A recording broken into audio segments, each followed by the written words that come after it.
PGA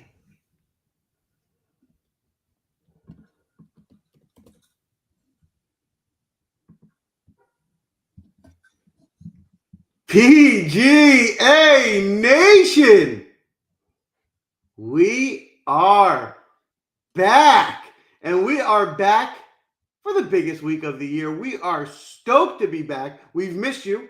It's been a month, and in the last month, we've rebranded. We got a new name. We're on a new network. Super grateful to Pat Mayo, the Mayo Media Network, for bringing us on. We've landed in an ideal spot for this show, and we would love to get hot together and make some money. And what better place to start than at the pinnacle of all golf tournaments, the Masters. It's a tradition unlike any other. I don't know if you've heard that, but that indeed is Spence. So happy to be back and drafting again. How you doing tonight? I'm doing great, Joel. You know, we had a lot of conversations and the future of the show was up in the balance for a very long time. And I do want to thank Pat for giving us this opportunity to do this show. Pat is the king of all golf media. It's something that you and I talked about, that if we were going to continue the show, we wanted to make sure that it was on a network that was worthwhile for us to continue it. And Pat giving us this opportunity to do this, I really look forward to continuing the show with you, man.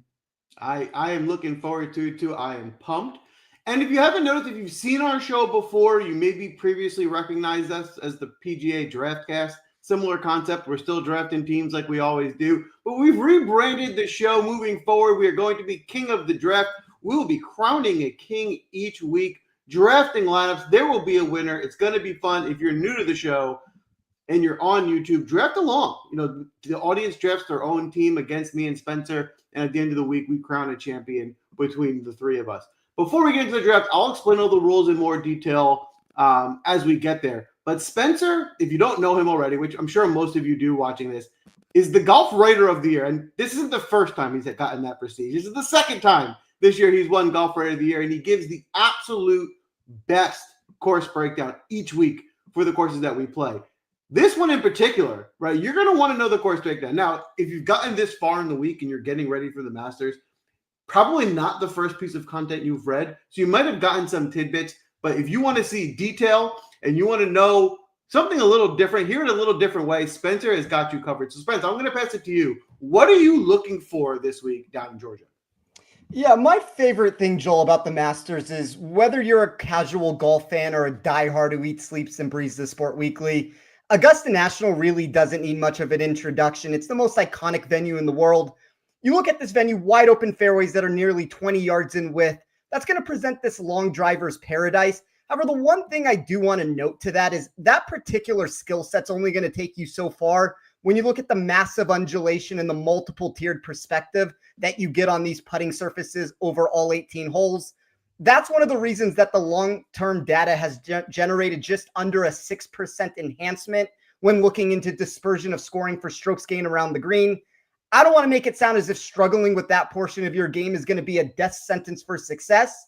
Although you better be elite with your long irons if you do want to traverse green complexes that typically take multiple showings to become accustomed to with its unique layout. That's one of the reasons why, if you've listened to a lot of golf shows, and we're very deep in the week right now, Joel, we're almost on tee off with it. You're going to hear multiple times, we have not had a first-time winner since Fuzzy Zeller in 1979. When I built my model this week, I looked for a sharp short game that could scramble and salvage scores with three-putt avoidance. Fiery greens, as I talked about, that's at a premium. And then while distance is going to help because you do have a property that's over 7,400 yards, I wanted golfers that could be in the top 40% of that in the field with that portion of their game. But I don't want that narrative to get completely overblown. If distance was the only thing that mattered here, a guy like Bryson DeChambeau wouldn't have taken 8 appearances to finally post the top 20. And if you note on that top 20 that he posted last year, it came on a watered-down Thursday setup to where he bludgeoned the course, and then he kind of faltered on Friday, Saturday, and Sunday to move himself backwards a little bit. So, you know, I don't think you're going to get that this year. There's been a little bit of rain in the forecast on Monday. I do think as the week goes on, this is going to get very fiery and fast. And if that is what's going to be the case, you're going to have to know where you can and cannot miss. And that's probably the most vital part to this venue to try to find success. That is a great point. I think two other things to note about this tournament. There's 95 golfers in the field. the reality is there's a percentage, maybe 20, maybe 30, that are really just unplayable from a DFS perspective. They're old guys, they're past winners, they're past their prime. So even though there's a 95-person field, there's really, in terms of guys that people are actually playing in DFS, closer to 50 or 45. So there's going to be a little bit more condensed ownership when thinking about that. In addition to that, when you look at this field, right, it looks different than the other tournaments we've seen recently. It's been 4 days, 63 days since the last time we actually had a field that has all the best golfers in the world in it. Because the only time we get that is at majors. And the last major was played 264 days ago. So, you've heard me say many times, this field is watered down. You have 2 or 3, B plus A golfers, and then it's a bunch of these mediocre guys. This is different. This is the most elite talent we have in one field that we've seen in a really long time, which how you draft is just, I think it's a little bit of a different strategy, right? Whether it's balanced, you can get more guys that have upside in a field like this than you can at a Valera Open or something like that. So keep that in mind when you're building lineups, and you're going to see that in the draft tonight. So tonight we'll be doing a 3-man draft, and I'll explain how that works, but we can't take the same players, right? So knowing that, the value plays, there's some overlap. There's a lot of guys in that 7K range that are competitive. This is a good opportunity for you to see, if one guy at 7,100 or 7,400 is really chalky, is there another pivot in that range that we all like that can maybe have just as much upside? So for anyone who's new to the King of the Draft, formerly the DraftCast, what we do is we draft teams. So tonight we're going to draft 3 teams, myself, Spencer, and the audience. Yes, you, the audience, everyone in the chat, you'll be drafting the 3rd team. We draft DraftKings lineups. You have to be able to play your team in a real DraftKings tournament. You have to afford each golfer. You can't just take Scotty, Rory, and Rahm because you won't be able to afford your lineup. You got to make sure you prepare your lineup so that you can afford each golfer and draft a full team that you can actually play in DraftKings. You also cannot take the same golfers that we take. So if I take somebody, they're off the board, you got to try for somebody else. It works like a snake style. So the same as your fantasy football draft. The order for tonight, Spencer was very gracious. The whole key to our show is the audience. You guys make it. You guys draft along. It's your participation. When we launched this new show, especially on the Mayo Media Network, Spencer really wanted to highlight the audience. So for tonight, we decided to squash what Spencer thought. Who cares what Spencer thinks? You're not drafting first. I'm drafting first. Spencer's drafting second. Audience, you'll be going 3rd tonight. You'll get 2 in a row, so you'll draft 3rd and 4th. Then Spencer will go back on the horn until we get 6. And then at the end of the week, we will crown a winner. So whoever lineup gets the most DraftKings points, they will be the champion. And then we'll come back again next week, and we will draft again. All right. Without further ado, Spence, I'm going to pull the draft board up, and I'm going to be the first person on the clock tonight in this draft. And with the first overall pick, I'm going to explain something to you. For the last 10 maybe 10's exaggerating, but it's probably close to 10. I've had a lineup that had been successful on a Sunday and got close to winning big money, and it's crumbled at the end because this guy choked. And I've promised myself time and time again, the last time I am playing Rory McIlroy was this week, because he always chokes down the stretch. Here I am again for the 10th time drafting Rory McIlroy and playing him again because he's in great form. And I'm rooting for him. He's going to complete that career Grand Slam. If there's ever a better time to do it, I feel like, not only is the form there for him to do it, the narrative is there where, we're starting to come to, at least, I feel like we're turning a corner on the PGA Live rivalry. It doesn't feel as hateful. Rory was the face of the PGA Tour. It feels like it's his time to come forward, complete that Grand Slam, kind of like raise the trophy as the face of golf again. And I think this is the week he does. Scotty's obviously great. He's still playing great, but he's not playing the peak Scotty Scheffler golf that he was last year. Rory has been fantastic this year. He's playing the best golf we've seen. I think he goes out there this week and gets it done. So I'm happy to start this draft off with Rory at 1. Spence, are you interested in Rory, and who you take with your first pick? I have gone on so many shows myself, Joel, over the years and given Rory over and over again. The last 2 years might have been the final blow that I could finally stomach with Rory McIlroy. Look, I think if you look at the top of the board, and this is something that we're doing a 3-man draft here. One of the things, Joel, you and I try to do is we try to go under the assumption that if you're entering this into a large field sort of a contest, we're trying to make this usable for people in the millionaire makers and things like that. And one of the things I will say is this, that Colin Morikawa, Rory McIlroy, Scotty Scheffler, if you don't start with those three in that contest, you're probably already unique at the very beginning.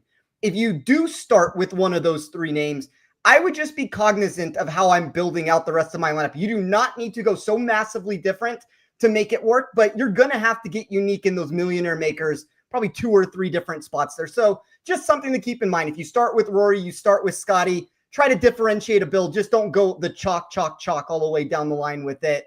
It's hard to not necessarily like Rory with what we've seen from him this year. I wouldn't have personally taken him number 1, Joel. And the surprise, what I'm going to do now is I'm going completely rogue, and I'm going to allow the audience to have the Michael Jordan situation of 84 or whatever year that was, to where Michael Jordan falls to 3rd. Scotty Scheffler is going to fall to 3rd for them. I am going to take an approach right now where I'm going to try to have a build that I want to build around and something that I feel comfortable with. You talked about it at the beginning, Joel. There's 95 players in this tournament. There are, 20 players between the older players and the amateurs that you are not going to want to roster. And I don't want to get myself into a spot where I feel like I'm forcing selections if my picks get taken. So I'm going to start just in the very middle of where I'm trying to be. I'm going to take Robert McIntyre at $8,000. This course has had a left-handed bias when you look at it historically. A lot of the shots shaping, the advantage that it gives to those players. We've seen that come to fruition 6 times over the last 22 years of a lefty putting on the green jacket. Also, those lefties that have put on the green jackets, we've consistently seen them find success. Bubba, Phil. It's over and over again that we're seeing it. And I wish when I looked at McIntyre's profile, he had a little bit more progression at this property. We have not seen him play this tournament in 2 years. I wish that we did not have that 2-year hiatus with it, but 2 top 23 finishes in the 2 attempts when he did play it. And then you look at a statistical perspective inside of my model. He ranks 6th in this field over a 2-year running term from 200 plus yards. I talked about the importance there. And then I had one category in my model that was extremely key to try to find success. It's every single year the category that determines a winner more than anything else. So the last 6 years of running it, if a golfer has been outside of the top 10 in this category, they have not won the Masters. And what that category is, you'll hear it a lot if you've heard shows. You have to score on the par 5s, and you have to salvage a score on the par 3s and the par 4s. So one of the things I tried to find is aggression, the ability to take advantage on the par 5s, and then the bogey avoidance that I was looking at on the par 3s and the par 4s. Robert McIntyre, 4th in my model entering this tournament. I think this is a really nice spot that McIntyre is a little bit more popular than I thought he was going to be, but it gives me a really nice build to be able to work around here. So if the audience decides to go with Scotty, I don't know where we're at right now. I haven't been reading the chat with it. You can thank me for that after Joel tried to sabotage the draft from you guys. Bobby Mack. I love the Bobby Mack. I'm surprised he went there at first. I thought I was going to get him later. I am playing a ton of Bobby Mack this week as well. Not only does he have a pretty good history, he's a lefty, he's coming in incredible form. I mean, 3 of the last 4 times he's seated up, he's gotten you a top 12. I'm in on Bobby Mack this week as well. Audience, you are on the clock, doing a great job already. As a reminder, for anyone new tonight, the way the audience pick gets locked in, anyone can make a nomination. Everyone drop the name you like in the chat, whoever you want the audience to take. As soon as that name is seconded, so meaning when you say somebody's name, as soon as a second person mentions that name, that's the audience pick. So when someone's mentioned twice, the audience gets that locked in. Audience, you have 2 in a row. Since you're on the wheel, you have the 3rd pick. So drop a lot of names because you're going to need 2 guys seconded to lock the pick in. Looking up at the draft here, it does look like at least the first one is locked in with, I'm a little surprised he's going 1st overall here, Xander Schauffele for the audience. And I'm surprised he's going 1st overall here, but that doesn't mean I don't like it. I like it. I think Xander is a good sneaky pick here, especially if you're trying to get different in some of these big tournaments. We know Xander has the upside. We've seen him, rise to the occasion in these majors year after year. I think the reason people are hesitating with Xander this week is because he's been hurt. And he's only been back for a few weeks, so he's probably, or he might not be in the prime Xander form that we've seen him play at the past. But if you look at the last time he's teed it up, he gained over 11 strokes on approach. So his iron play is there. I think the question mark is he going to have his full game refined? Is he going to be, clean around the greens and making putts? If he's in Xander major form this week, playing up to the level of the tournament, I think Xander gets you a top 10, if not a top 5. Heck, he could even go out and win the tournament. So, audience, great first pick there. We need one more. Looking down here,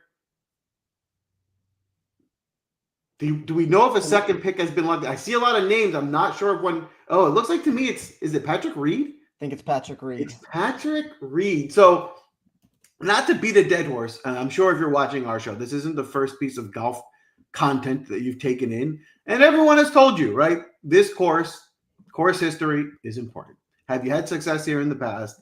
It's very predictive, more than any other course. And Patrick Reed is really the epitome of that. I mean, Patrick Reed has showed up here even when he's not playing well. He's had a good result at the Masters. He loves this course.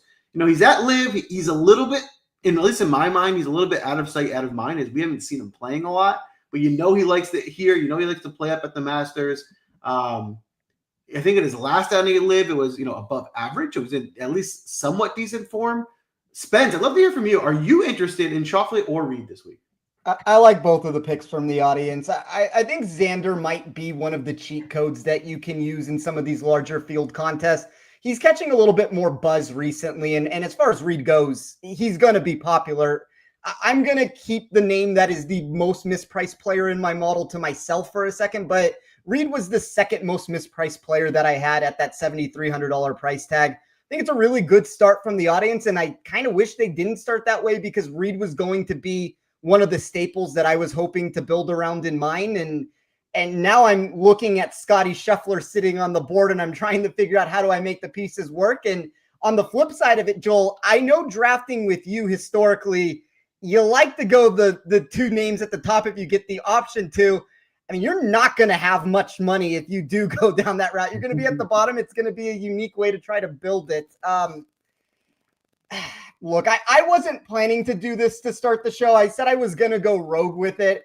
I guess I'm going to stop the run right now on Scotty. One of the things when you gave the Rory pick that I was going to say is I think Scotty has been marginally disrespected at this point. I understand that you're looking at about the same ownership percentage from Rory and Scotty, but if you look at some of the sharper markets out there in head-to-head matchups, and it's indicative with what the price tag we see for DraftKings, Scotty's moved up to about 180, 190 against Rory in a matchup there. I think that shows to where, you got a lot of buzz and a lot of interest on Rory, and the story is a great one. And if Rory wins, that's a great thing. But I just think that at this point, there is a way to potentially for me to still figure out how to make this unique and different. I'm going to probably have to be forced to. That's the one positive thing about this draft in general is, you take a limited field here, but in any tournament we're talking about, we don't have the option once a name has already been selected.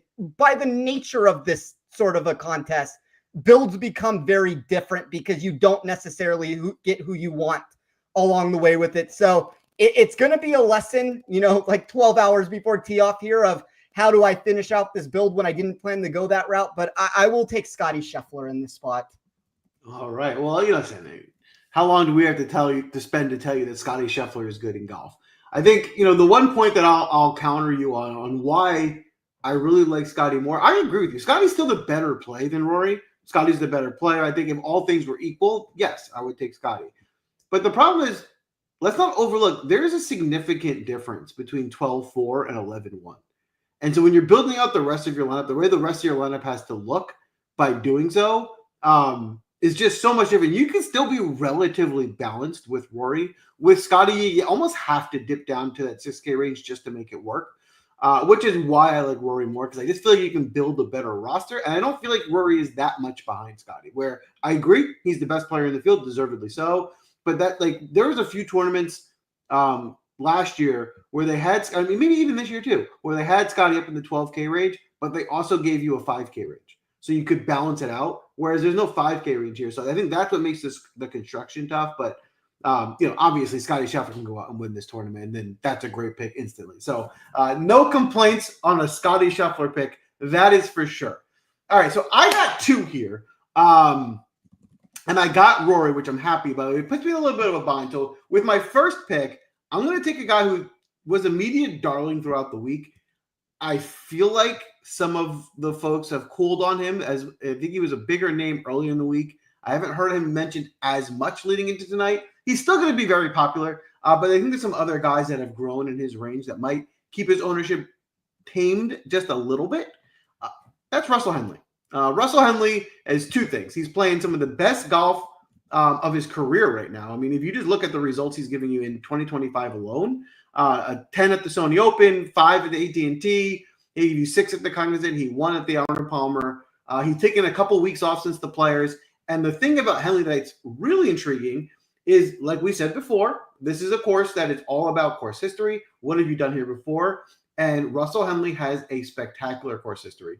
He's top 5 in 2023. He gave you T15 in 2018, T11 in 2017. This is a guy that likes this course. He plays it well. He's in a great form, and he's 8,400. You know, if they had priced him at 9K, I wouldn't have been surprised. I would have thought that'd been priced right. So you get I feel like a little bit of savings at the mid to low 8K range, where you can pair him with a guy like Rory and still have a pretty balanced lineup as you go. And I think he has the upside to give you a top 10, which is what you need, especially if you're going after these big MMEs, these milli makers. You need the upside picks, which I certainly think Russell Henley gives you. To follow up Russell Henley, this was a tough one. There was two guys here that I'm really kind of torn between. I'm going to stick to it. And again, a little bit chalky. I'm going to have to get different somewhere else toward the end of this draft. But the way he's playing right now is just too good at the price they have him at to pass up. I'm going to take Sepp Straka at 7,600. The concern with Sepp is the around the green game, and that's it. I mean, his ball striking for this price has been outrageous. He's been lights out. He's gained 4 or 5 strokes on approach in every tournament he's played in, going back to all the way back to the Genesis, which was on February 16th. And if you take away the Genesis, he's gained over a stroke on approach in every tournament going all the way back to September of 2024. And that's about 10 tournaments. So he's really just striking the ball really well. He has the ability to spike with his putter as well. If you can find a hot putter with the way he's striking the ball, Sepp Straka getting you a top 10 in this form that he has is certainly in the cards at 7,600. So again, I'm just trying to get build a lineup around Rory where every guy has top 15 potential. I feel pretty confident with the upside in both Russell Henley and Sepp Straka here. Spence, I'd love to get your take. Are you interested in Henley and Straka before you're up with your third pick? I like Henley a lot. I wrote an article to start 2025. One of the things I said about Henley is I thought he was a legitimate top 10 player in the world, and that was not necessarily the consensus. We've seen that trickle in that direction over the last, I would say, 6 months or so, but I still think from a betting perspective, and even on DFS, a lot of times books or price tags on this have not necessarily agreed with that answer with it. I think Russell Henley's lack of distance can be explained here. You look at him on hard courses, he has the pedigree. You look at him at the Masters, he's a top 40 machine at this course. A little bit more popular than I thought he was going to be also, Joel, but we've seen it come down a little bit over the last 24 hours. I think Henley's a really good pick. Straka, for me, my biggest concern is just the ownership. That is one of those situations to where you're going to have to be very careful on your build, Joel, and you're going to have to find somebody down beneath to make it different. And honestly, I'm in the same exact position right now by going McIntyre and Scheffler. That's kind of what I was trying to avoid doing it at the very start of it. But, I want to talk about some of the comments that are in the chat really quickly before we move forward. So Matt Best, which we met with Matt, and Matt is great, helped us put this together. Matt is a spitting image of Jason Day, and everybody knows how I feel about Jason Day. So it was an awkward conversation for me sitting in there with him the whole time, because I got off the phone call and I was like, Joel, do you know who Matt looks like? And without even asking, he's like, he's Jason Day. And I'm like, 100%. He looks exactly like Jason Day. So, shout out to Matt for helping us on this. The other question that I want to bring up is this one. We're going to bring on guests throughout the entire portion of this show moving forward. We're going to try to get all the top people in the industry to come on. Love to have Sia, love to have Jeff. Hopefully we'll get Pat on at some point. These are things that we really want to do. And I do think when you're trying to craft ways to create builds, the more the better on it, the more complicated and convoluted you can make it, that always works out for the best on it. So we will do our best to get all of those people. But I'll move us forward with my pick. Like I said, this is not necessarily the route I planned to go. I did not think Scotty was going to fall back to me on it. I'm going to need a way to have a little bit of salary saving because I'm really afraid at this point that I'm going to get stuck and not get any of the players that I want. So I'm going to go with the golfer that I talked about that I thought was the best value on the board. Patrick Reed was number 2. The best value for me on the board was Keegan Bradley at $7,000. I see sub 10% ownership right now. I think this is a nice course fit for him. He has a lot that he has on the line. He's the Ryder Cup captain. I think this is a venue that, you know, he's going to try to play himself onto that team. And if you're going to play yourself onto the team, you have to have quality major championship performances inside of the top 20 of my model and pretty much every iteration of how I ran it. So I will go with Keegan here. We'll push it over to the audience for them to make their pick. All right, locking Keegan in. You know, that range is interesting. Audience, you are up, so start putting your nominations in. Don't forget we need 2, so get the nominations in. They have to be seconded. We'll get those 2 picks in. While we wait, you know, I think Keegan's really interesting. You know, Spence, I want to ask you, what's the ownership number you're seeing on Keegan? I have 9.9% right now, which for the sake of comparing him to everybody else, he's the 24th highest owned golfer. So outside of the top 20 there, I mean, for comparison's sake with Reed, just to like put those two up against one another, I mean, I guess Reed has come down a little bit himself on it, but I mean, he's inside of the top 12 in ownership. So I do think that you get a little bit of leverage off of Reed if you're trying to get a little bit more contrarian with the build. I was going to say, I actually think 9 is good leverage. I think that's pretty low considering, like, I think it's a smaller field than people actually realize. And there's other guys just in that 7K range that are going to end up being a little bit more chalky. And Keegan has that upside as well. So I think that's a sneaky pick. I especially like it for bigger tournaments because I think that 9% is actually low. Audience, great job locking in. You need one more. That's just the first. So lock in that second pick. But Justin Thomas off the board. You know, Justin Thomas is an intriguing pick this week because he is in really good form. And he's playing really well. He does tend to play well in majors and play up. But is he going to be able to close one? It's been so long since we've seen him win a big tournament. What was it, 2023 that he won the PGA? So, you know, he is playing well enough to do it. You're taking him at this price. You're taking him to win, or at least get you. He's got to at least get in the top 5. He has the upside. There's some other guys I prefer up there, but I do think Thomas can get you a good result. So I don't hate the pick. And then, audience, you'll still need your second. A lot of nominations coming in, but the audience, you're disjointed right now, and there seems to be not a double up. Oh, is it Connors? Connors is locked in. Yes. So Corey Connors, it is. That's a good pick. Connors was someone I was considering there with my last pick as well. I probably would have taken him here had he gotten back to me on the turn. He's just been really consistent over the last 4 to 6 weeks. At least the last 4 tournaments, he's got 3 top 10s. He's kind of playing well everywhere. His driver has been immaculate, and he's getting a ton of strokes off the tee. He's striking the ball well. He's playing well around the green. You know, for a guy who's under 8K, there's a lot to like about Corey Connors. So I really like that pick. That's into it. He's going to be chalky. He's a little bit high ownership, but I think he's certainly a good value play this week. Spence, would love to hear from you. Are you interested in Thomas or Connors? I'm indifferent to Justin Thomas. Connors has that same profile that we kind of talked about with Russell Henley, where they're not the longest golfers off the tee, but when you put them at these extended tests, they see about a 5 to 10 yard increase in driving distance, which is typically good enough to make them top 10, 15 players. Both of them at long tests were actually top 10 players for me compared to the field. So, you know, Connors is always one of those chalk options at the Masters, and I think it's rightfully so in that spot. It's a predictive course. Connors has the skill set to find an advantage here. I do like the Connors pick quite a bit. All right. Spence, you're up with your 4th. You have about 7,300 to spend. Is that 7,500 to spend? How are you going to round out the squad from here? So I really wanted, and I'll just, you know, we can talk about this at the end. I don't need to spend too much time talking about players I'm not taking. I don't think it changes the draft at all.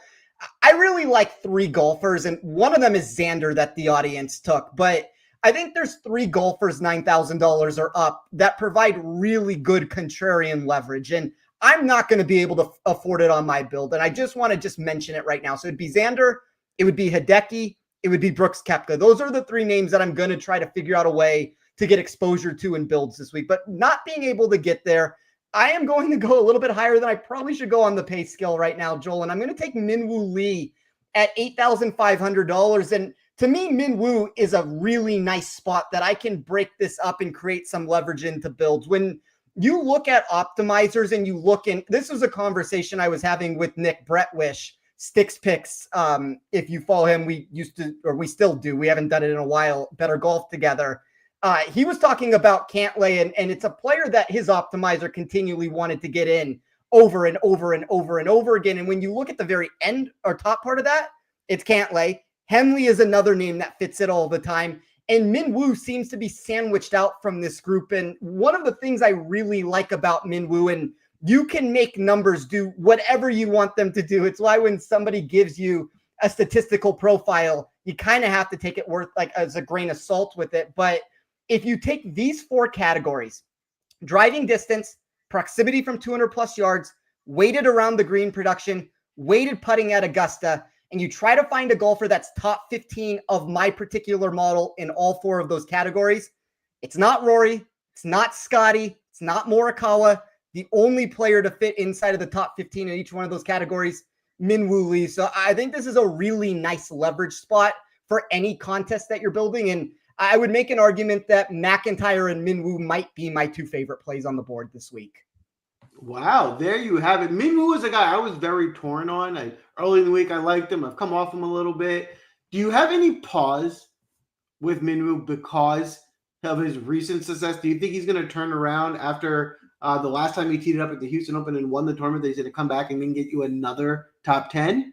Or do you think he can? Do you think he can come back and get you back-to-back top 10 finishes?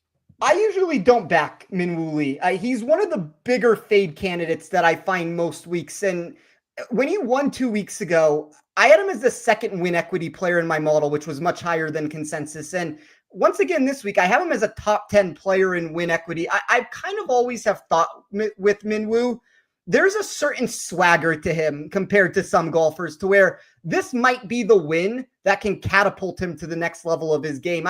You don't know these answers until we see what happens, but I would not be shocked with the way that this course is just perfect for him, that he doesn't run across a couple results here and really start churning out some high-end finishes.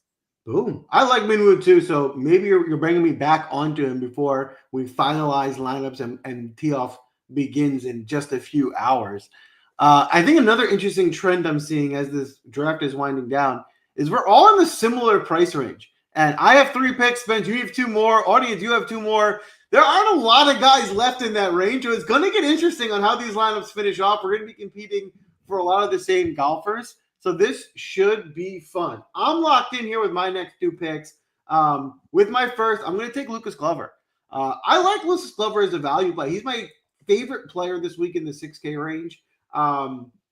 He has just been really good recently. I am betting strictly here on current form. Now, I am saying it with a grain of salt. I am recognizing that some of the fields that he's excelled in have, been watered down fields, right? It hasn't been as loaded of a field as we're seeing now. But let's not overlook the fact that he was T3 at the Players. I mean, the Players is nothing to scoff at. That's a tough tournament. He had 8th at the last time he seated up at the Valspar, which another really great result. The ball striking, though, is what really stands out for me. And he's not just gaining 1 or 2 strokes. He gained 4 strokes on approach at the Valspar. He gained over 2.5 at the Players. And he's really consistent with the putter right now. And that's the biggest change from him. He's historically, we've said multiple times, he's team no putt. He has shaken that in 2025. In 2025, he's gained strokes putting every tournament he's played but 2. He's been a positive putter this year. And if Lucas Glover's a positive putter with the way his long irons are hitting it, his accuracy, and he's making putts, I think Lucas Glover, listen, I'm not going to go as far as to say he's going to give you a top 10, but at 6,600, if I can get a top 20 from Lucas Glover, 18th or 19th place with the way the rest of my lineup goes, it offers me so much savings to build a more competitive lineup. So Lucas Glover is a value play for me, is someone I like a lot. And the ownership, is definitely not cheap. I'm seeing 10%. I would be surprised if it ends up being a bit higher than that. But you can stomach that 10% here. I think, even though it's a little high for a normal week, I think this week, because of the condensed field, that's just kind of a little bit more of the norm. With the second pick here, I'm just going to double check the facts. Oh, no, Patrick Reed's off the board. So I'm going to take the second live golfer off the board. It's pretty late. I thought that we'd have more live in this draft. Not much, but I am going to go with Sergio Garcia. And I know it almost feels like a blast from the past mentioning Sergio Garcia this week, but if you look at the numbers, he's been playing really well on live. He's on the live tour. He's been giving some really good results. He's won a tournament on live. He's coming here this week in really great form at only 7,100. I think Sergio is a guy that can pop this week, have a really good week, get me maybe a top 15, which is all I need for him. Here's a value pick at 7,100. Spence, you're back to you with your fifth pick, but would love to get your take if you're interested in Sergio or Glover this week.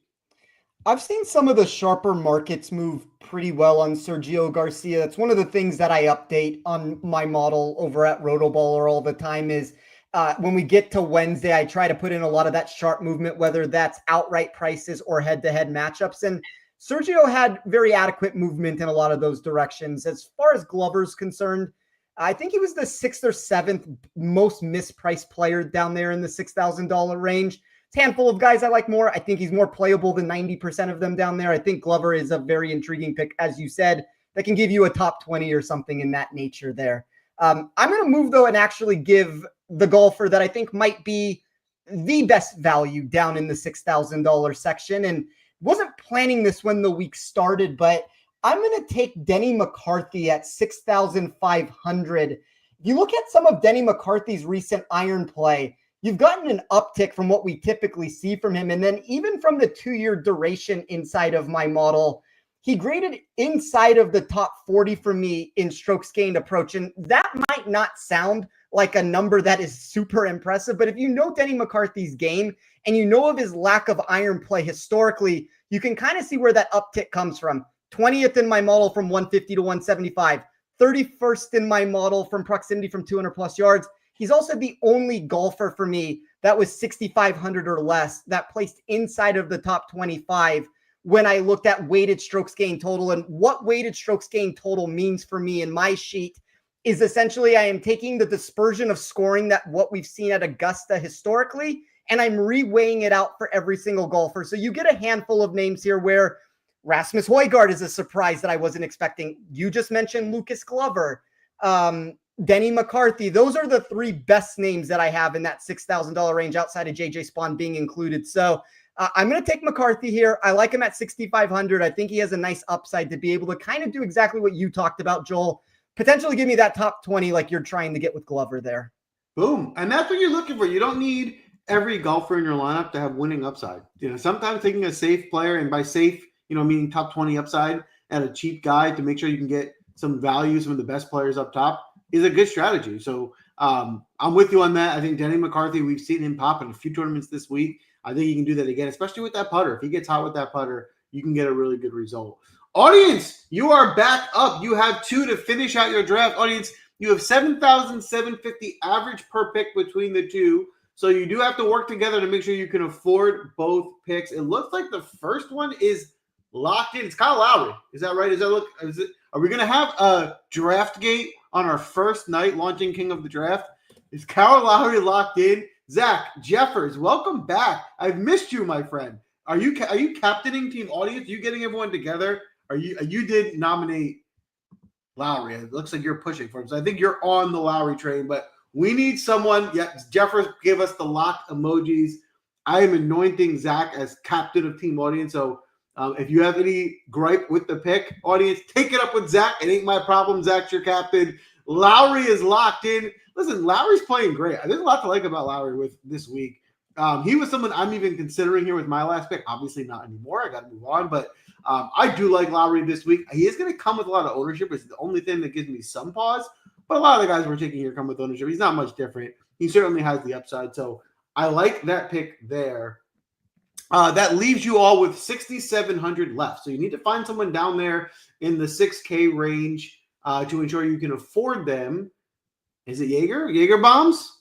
Locked in. Yes, Steven Jaeger with the last pick. Lock it in. That's an interesting one. Jaeger wasn't on my radar. There's a few other guys down there that I prefer. I view Jaeger, in my opinion, more as a cash play than I don't really see the upside. If you told me Jaeger's going to get a top 40, 35th place, if you wanted to bet him in like a top 40 type market or top 30 type market, I'd be okay with that. I just don't see him getting into the top 20. I don't think he has the full all-around game to do so, especially here at this course. So for DFS purposes, I'm out on Jaeger, but I certainly understand the pick from team audience. Spence, I'd love to hear from you. Are you playing Shane Lowry or Steven Jaeger this week? I think Jaeger's interesting down there. You're trying to find skill sets. Every time you get down in that $6,000 range, you're betting on upside. You're betting on some of the unknowns, but I at least know with Steven Jaeger there's the ball striking acumen that we can point towards. We talked about it last year a lot on the show. Like Steven Jaeger was one of the golfers I went to probably more than anybody when we did these drafts, and he had a distance, and that distance can play at the Masters. I think Jaeger has interesting upside. To me, I have the opposite take as you, Joel, where I think the floor is really low. He scares me of exactly what he's going to put together, but I kind of would say I think the ceiling has some potential there. So it's boom or bust. You're going to have to live with it. Lowry's gotten extremely popular also. That's another name that seems like a lot of people are on him this week. That's not necessarily a good or bad thing with it. It's just for me, I'm indifferent with that answer. I will make my last pick here. I don't know how I do this every single major championship, that my final pick has exactly enough money to draft me Jason Day if that's what I decide to do. I will talk this out with the audience right now and just try to figure out what I'm trying to do here. To me, it's probably either Rasmus Højgaard and leave a ton of money on the table, JJ Spawn and leave a ton of money on the table, or Jason Day and make this a little bit chalkier probably in this. Before I make the selection, you're not going to probably influence me one way or another, Joel. Do you have a pick between those three? Say the three again. Rasmus Højgaard. Who else? JJ Spawn and the good old man Jason Day, or Matt Best, whichever one. I don't know which one's actually playing this week. It's interesting. I do. I don't love Højgaard. So for me, it's between Best. Between Best. There you go, man. I'm already calling you Jason Day. It's between Day and Spawn. I originally was going to go with Spawn as my preference, but I think if you can afford Day there at 7,600, he's probably the safer of the two, and I think you probably have a little bit more variance and upside with Spawn. It's the first show on Pat Mayo's network. For people that don't know me, you will know that Jason Day, I have the picture over there. It's a flag of Jason Day. It's a lot of things Jason Day in my life. Not planning to do this. Let's take Jason Day here. I feel like this is a very fitting opening to the show for our first episode with Pat Mayo. Very on brand, and as Spencer was alluding to, if you know Spencer at all, Day has been Spencer's favorite golfer for a very, very long time. In fairness to Spencer, recently he's come off of that. But what a fitting way on our first show here of King of the Draft to get Day on your squad. You know what? I hope he comes through and gets you a great result and rewards you for your fandom for all these years of rooting for him. So I'm rooting for you. I hope Jay plays well for you this week and it works out. All right, I got the last pick in the draft to close it out. I'm doing the same thing. I'm between two guys. I was torn between Tommy Fleetwood and Victor Hovland. And the reason I left them for the last pick was because I said, whichever one falls to me, or Shane Lowry, I would take. Shane Lowry went off the board, so it knocked me down to two between Fleetwood and Hovland. I am pretty torn here. I'm gonna bet on this. I'm going to take Victor Hovland. And what I'm betting on is I think he's turned a quarter. Listen, he won the Valspar. He gained 7 strokes putting. He's pathetic around the green. Other than that, he's amazing. He just is so bad around the green, which is a big problem here. If he can just lose less than 1 stroke around the green, just not even be good, just not be terrible, I think he gets you another really good result, a top 15. The putter looked really good. If he can continue a hot putter, the ball striking is there. That's his specialty. Victor Hovland hasn't been his best. I feel like now he's getting slept on. 2 years ago at this time, Victor Hovland would have been one of the more popular picks. So he can get there. He won the last time he teed it up. I think there's a lot of upside for Victor Hovland. And for a draft that we're talking about, there's so many chalky guys. You got to get different. The ownership number on Victor Hovland for what his upside is very low. I'm only seeing 6%. That may have gone up, but it's just so low for a relatively chalky lineup I'm already putting out there. I think this is a good way for me to differentiate my lineup. All right. We got 3 very good teams. All 3, even team audience. You guys not only did a great job tonight getting your picks in on time, like we said before, I have fun. making fun of the audience, giving you guys a hard time. But the reality is our show is made by the audience. We don't have a show. This is not successful. We don't have you guys. So we appreciate you guys showing up, drafting with us. And I have to say, I like the squad. I think the audience drafted a really competitive squad. I think you guys have a shot to take it down. But you guys do us a favor. Smash the like button. Give us a follow. It goes a long way. And follow along. We're going to crown a champion. Someone will be anointed the king of the draft this week. Come back next week. We'll give them the crown. We'll give them their flowers. And then we'll draft all over again. But before we get you out of here tonight, we're not done yet. I'm going to pull the draft board down. Maybe not. Maybe we'll leave it up. Let you guys look at it. Look at the picks. Rum over it. Let us know who you think's going to win. We'll tweet out these lineups. Vote. Take a vote on which lineup you think will come out on top, and we will crown a champion. Before we get you out of here tonight, Spence, I want to ask you, is there anyone you are surprised did not get drafted tonight? I am surprised John Rahm was not picked. I am surprised Colin Morikawa was not selected. I'm a little surprised Will Zalatoris wasn't picked either. I'm not necessarily playing Zalatoris. I on our show, Zalatoris is a very popular pick. I'm surprised he was not taken, but Morikawa has consistently, and even Rahm, they've consistently caught steam throughout the week. I like both of them. I have nothing negative to say about either one of them. I think that's what happens though, Joel, and it's what we were talking about at the very beginning part of this show. Unique outcomes happen when there's only 3 people that are drafting, and even when you add a 4th in there, people get left to the side, and when decisions have to get made and you only get one crack at those players, sometimes builds like this happen. And so, I have nothing negative to say about Morikawa and Rahm, but those would be the 2 most surprising names with the ownership that we see, that somebody didn't take a shot on one of those 2. I'm aligned. Rahm especially. I mean, both. I'm surprised Morikawa didn't get, especially on our show, because Morikawa is very popular. On our show, he's drafted almost every week. I'm definitely aligned with you there. I wouldn't have been surprised if Jordan Spieth got taken. Not shocked that he didn't. I am more surprised, though, that Joaquin Niemann didn't get taken. I know he's been very popular this week. He's playing well on LIV. I think one thing that stands out to me is that the LIV guys were just not very popular in our draft. We only drafted 2 total LIV players. So I don't know if that's a trend. I don't know if that's going to be something we see ownership-wise when the DraftKings lineups go live tomorrow, but they certainly weren't popular in our draft here tonight. How about down in the 6K range? I mean, if you look, only 3 golfers in the 6K range were drafted. Is there anyone else down there in the 6K range that you're interested in or that you'll be playing in your lineups? JJ Spawn. I like JJ Spawn quite a bit this week. I think you can consider Aaron Rai, Michael Kim. Harris English looks like a credible play. There's a certain threshold at some point that it's going to be a cutoff for me. Like that might be the Kevin Yu sort of a number. Maybe we talked about Jaeger with the audience picking him, but it's like that 6,300 number is probably the lowest that it looks like I would be willing to go. I think once you get past that, it's a little too dart throwish or just a complete stay away. 2 guys in the 6K range I want to run by you. Do you have any faith or interest in Phil Mickelson? I mean, at what is his ownership percentage? 8%? Probably not at the ownership percentage. I'll say pass. I would agree. Because of his name, I think the ownership will be a little higher than it should be on him. Even though I do think there might be some upside. He seems to be playing pretty well on LIV. He knows the course. I don't hate Phil if you have to go down to the 6K range, but he probably will be over-owned than what he should be because he does carry the Phil Mickelson name. The other guy that I wanted to run by before we get out of the 6K range is Taylor Pendrith. Yeah, I liked Pendrith a little bit. Positive climber in my model for upside. That's usually one of the things that I look for in the $6,000 range.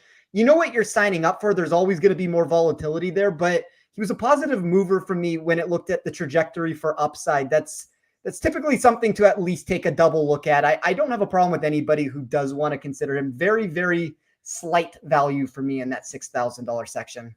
All right, there you have it. All right, from the audience, Danny. Appreciate the question.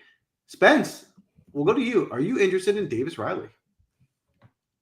So the fair price for me is, funny enough, 6,400. He's kind of exactly where he should be on that. A fair ownership is about 2%. I have him at 1.93%. I don't have a massive take one way or another. If you look at where he ranks for me, 67th overall, 67th for upside, 65th for safety. I'm probably going to go in other directions, but I don't have a massive take against him. All right, there you have it.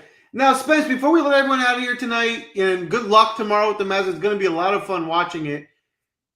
If there's one bet, if you were to walk away and say, listen, there's someone watching our show tonight that doesn't play DFS, they're just watching along, they want to make a bet on the Masters, they want one thing to follow along with for the week. If you were to give out one bet that you can make, and it could only be one, what would be your bet of the week? My favorite bet that I released, and unfortunately the numbers moved a little bit. You might still be able to find it in a bettable total. I really liked Patrick Reed over Sahith Theegala. You look at what Sahith Theegala has put together with some of his ball striking totals. It's been negative across the board over the last 5 tournaments. The other thing with Theegala that I at least want to note out there is you always think of him as a very stout short game player.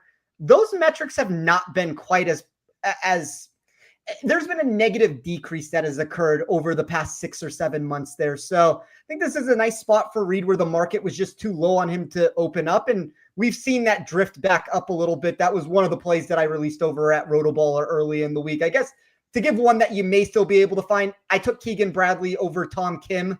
I think it's kind of very similar thing. One of the things I'm always trying to find is fade candidates. I love matchups where I can fade a golfer.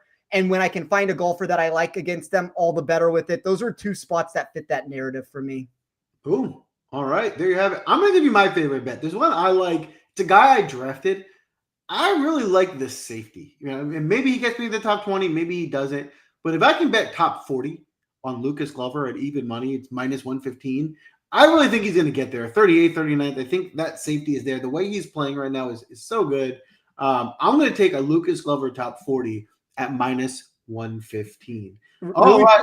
Go ahead, Ben. I was just going to say really quickly, 35th in my model overall, 37th for upside, 32nd for safety. He fits right into that threshold number that you were just talking about. Boom. Even better. You're aligned on it. I'm aligned on it.